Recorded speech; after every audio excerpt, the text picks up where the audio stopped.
My name is Erin Myers. I'm the Director of Environment, Climate Change, and Emergency Management for the Métis National Council. And upon reflection of the question, I think in my perspective, I think the most important piece is to be inclusive.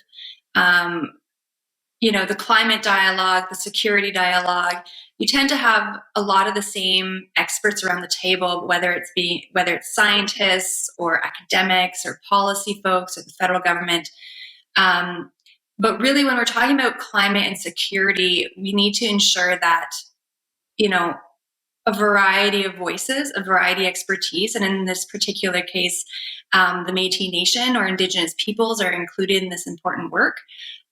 Indigenous peoples bring a lot of insight, knowledge to the table that can be of great resources and great support to advance this work. Climate is impacting all people, all communities around the world, and is having an impact on the security of our nations. And I think that to ensure that we are addressing these concerns, we need to make sure that we are being diverse and having equitable access to the conversation, and ensuring it's not just the same people around the table having the same conversations in order to move the needle on climate action, but also to ensure that in that process we are providing safety and security for our citizens.